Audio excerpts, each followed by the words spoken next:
Salut à tous, aujourd'hui on se retrouve pour un nouvel épisode de l'After Zépimage, ça sera l'épisode numéro 10. Comme vous le voyez, je suis tout seul, Bisbiz il n'a pas pu m'accompagner aujourd'hui. Donc on va démarrer avec la première info. Donc le Real Madrid serait sur le point d'engager Donnarumma pour l'été prochain, c'est-à-dire l'été 2018.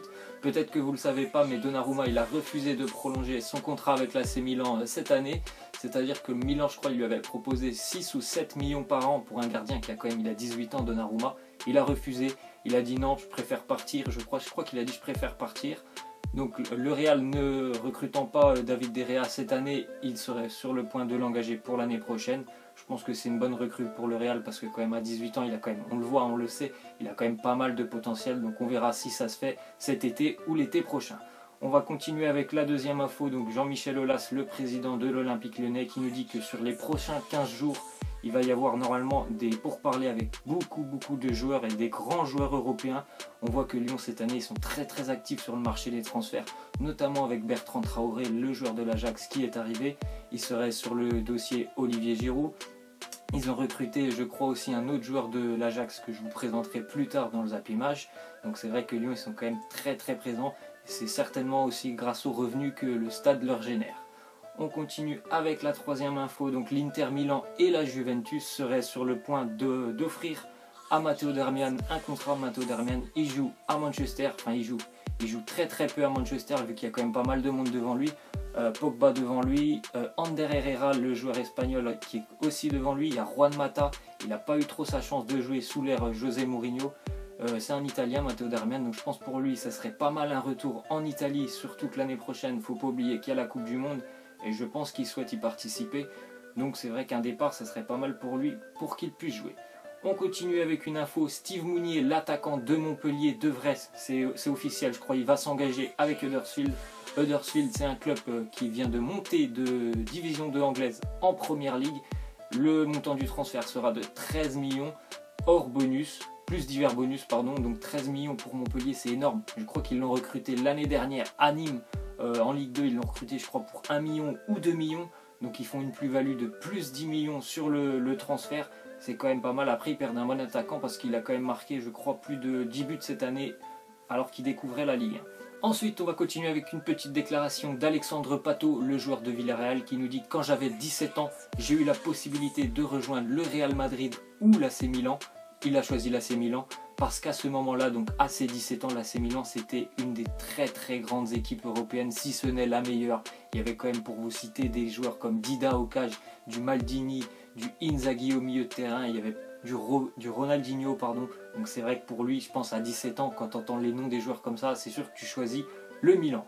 On continue avec l'agent de Thiago Motta qui nous dit qu'il espère que tout va bien se terminer pour Thiago et je suis très optimiste pour la prolongation de son contrat. Donc le PSG qui serait sur le point quand même de perdre deux éléments au milieu de terrain, Marco Verratti qui est presque prêt à aller au clash et Blaise Matuidi, ça fait déjà quelques années qu'on l'entend souvent qu'il veut partir, mais cette année je pense que ça va être la bonne.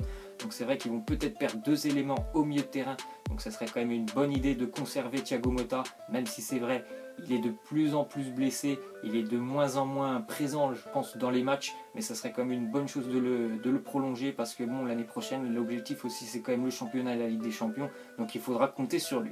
On continue avec une nouvelle info, donc d'après le DI Record, le PSG serait bien plus avancé sur le cas Fabinho que Manchester United. C'est vrai que Fabinho il avait fait un appel du pied à Manchester en leur disant j'aimerais bien que Manchester United me propose quelque chose. Bon bah visiblement il n'a rien reçu pour le moment et le PSG serait entré en contact avec ses agents. Comme je l'ai dit précédemment, le PSG bon, ils vont peut-être perdre deux gros joueurs au milieu de terrain. Donc c'est vrai que s'ils pouvaient signer Fabinho, c'est vrai que ça pourrait remplacer Verratti ou Blaise Matuidi et c'est peut-être même meilleur, moi je trouve que c'est même meilleur que Matuidi, Fabinho. Donc ce serait une bonne opération pour le PSG, puis en plus on espère quand même qu'il va rester en Ligue 1. Ensuite on voit que le FC Nantes serait sur le point de transmettre une offre à David Ospina qui ne joue plus vraiment à Arsenal. Donc le FC Nantes, je pense que ce serait une bonne opération pour eux parce que Ospina c'est quand même un gardien qui a été très bon lorsqu'il était en Ligue 1. Il a eu du mal à s'imposer à Arsenal même s'il a eu quand même du temps de jeu les dernières années. Après je pense que ce qui peut bloquer pour Nantes c'est quand même le salaire que Ospina doit toucher à Arsenal. Il doit être très élevé et je pense que Nantes ils pourront pas s'aligner là-dessus. Après c'est sûr que ce serait une très bonne recrue pour le FC Nantes. Ensuite, on voit que Arsenal a fait parvenir une offre à Monaco pour le transfert de Thomas Lemar à hauteur de 30 millions d'euros. Il serait l'une des priorités d'Arsène Wenger. Donc Arsène il continue de recruter du jeune et souvent des Français qui ont évolué en Ligue 1. Ce qui est un peu dommage pour Monaco, c'est quand même que là, sincèrement, ils commencent vraiment à perdre pas mal de joueurs. On entend beaucoup de noms qui veulent partir. Je ne sais pas trop à quoi ça va ressembler l'année prochaine l'équipe. Après, pour Thomas Lemar, c'est vrai que c'est une très belle progression. Après ces années à Caen, là, cette année à Monaco, la Ligue des Champions, il a connu l'équipe de France. Donc c'est sûr qu'Arsenal, ce sera encore une étape pour lui, une très belle progression. On verra bien si ça se fait. Ensuite, on voit que Lyon serait sur le point de recruter un joueur de l'Ajax, c'est Kenny Tété, c'est un latéral de l'Ajax. Il a joué cette année d'ailleurs contre Lyon en Europa League. Le transfert serait évalué à 4 millions d'euros, je crois que c'est un latéral droit. S'il vient à Lyon, je crois que c'est parce que aussi Christophe Jallet, il serait prêt à partir de Lyon. Je crois qu'il va reprendre des études, c'est assez bizarre, mais je crois qu'il va reprendre des études, Christophe Jallet. Donc Kenny Tété signerait à Lyon. Je pense que Lyon, depuis qu'ils ont joué l'Ajax cette année en Europa League, ils ont vu qu'il y avait quand même pas mal de talents là-bas. Il y a des talents qui sont très jeunes, je crois une vingtaine d'années tous. Donc ce serait une bonne opération pour Lyon.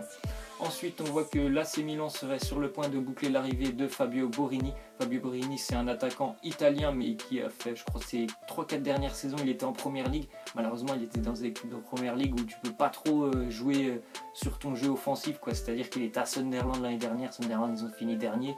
Je crois 2 ans avant, il était à Swansea. Et Swansea, c'est toujours une équipe qui est pas très loin d'être relégable. Donc ce serait plutôt pas mal pour l'AC Milan de le rapatrier. Après, je sais pas, c'est le mercato de Milan, il est un peu bizarre, il recrute quand même beaucoup de monde. Est-ce que la mayonnaise va prendre ça? On verra. Ensuite, une déclaration de la LFP, donc la Ligue de football professionnelle française, envisage de sanctionner les clubs qui ne remplissent pas leurs tribunes situées en face des caméras.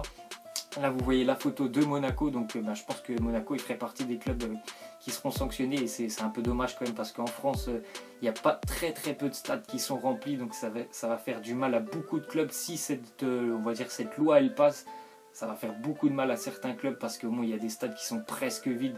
Après remplir, je ne sais pas si c'est la bonne chose de remplir la tribune qui est face à la caméra pour que les 3 autres à côté elles soient vides. C'est pas très beau non plus pour quand tu es au stade, quoi. Ensuite, on voit que Famara Diédhiou, l'attaquant d'Angers, vient de signer 4 ans avec Bristol City. Bristol City, c'est une équipe qui joue en Championship anglaise, c'est-à-dire la Division 2. L'attaquant d'Angers, bon, cette année, je crois qu'il a marqué 10 buts quand même avec Angers, c'est pas mal. Je pense qu'il part à Bristol City, c'est parce qu'il doit y avoir quand même un très gros salaire, parce que bon, partir de Ligue 1 pour aller jouer en Ligue 2 anglaise, normalement c'est pas courant quand même, mais bon, je pense que Bristol lui a mis un bon petit chèque. Donc bonne chance à lui. Ensuite, on voit une petite déclaration de Didier Deschamps sur le cas Benzema. Il nous dit « Je pense avoir été suffisamment clair. La notion de collectif passe au-dessus de tout. » Donc bon, comme vous le savez, Benzema, il n'a pas été sélectionné, je crois, depuis 2 ans. Et je pense qu'il ne sera pas sélectionné parce que Didier Deschamps, il voit que le groupe fonctionne très bien sans lui. Et je pense qu'il n'a pas envie de rappeler Karim Benzema parce que ça pourrait peut-être créer des tensions dans le groupe, malgré que sur le terrain, je pense que Benzema, on l'a vu avec le Real, il a sa place bien sûr en équipe de France. Après, bon, tant que Didier sera là, je pense que Karim ne reviendra plus en équipe de France. Ensuite, on voit une petite photo en vacances de Ronaldinho et Marcus Rashford. Ronaldinho, l'ancienne star du Brésil, avec notamment son ballon d'or, très grand joueur, et peut-être un futur très grand aussi, Marcus Rashford, qui commence vraiment à s'imposer cette année et l'année dernière avec Manchester. Donc on lui souhaite une très belle carrière, et pourquoi pas la même que celle de Ronaldinho. On va continuer avec un transfert pour l'AS Roma. C'est le transfert d'un latéral néerlandais, c'est Rick Karsdorp. Il jouait au Feyenoord, le Feyenoord qui a été sacré champion cette année des Pays-Bas. Il s'engage à la Roma jusqu'en 2022. Bon, je suis pas sûr qu'il va jouer à Rome parce qu'il y a quand même beaucoup de monde en défense, notamment il y a du Rudiger, il y a du Bruno Alves, il y a du Emerson. Donc bon, c'est peut-être un pari sur le futur pour la Roma qui aussi va peut-être perdre des gros joueurs. Donc, pour terminer cet After Zap Image, je vais vous présenter 2 nouveaux maillots de la prochaine saison. Donc le premier maillot, c'est le maillot de la Real Sociedad. Un maillot qui porte comme tous les ans, c'est un maillot bleu et blanc, il est tout simple, avec des petites rayures bleues, des petites rayures blanches. Moi j'aime assez le maillot, franchement il me plaît assez. Et pour finir, je vais vous présenter le maillot du Milan AC, le maillot extérieur, un maillot qui est totalement blanc avec le col rouge et noir et le bout des manches qui est aussi rouge et noir. Franchement aussi j'aime bien aussi. Vous me direz ce que vous en pensez dans les commentaires. Donc voilà les gars, c'est la fin de cet After Zap Image numéro 10. Vous me direz si vous avez aimé que je le fasse tout seul ou pas, c'est comme vous voulez. Hein. Soit vous mettez un like, soit vous pouvez mettre des dislikes, ça ne me gêne pas du tout. Mais au moins laissez le commentaire, vous laissez vos avis. Voilà, j'espère que ça vous aura plu. N'hésitez pas, donc comme je vous ai dit, à mettre des likes. Moi je vous laisse et je vous dis à la prochaine. Allez, ciao!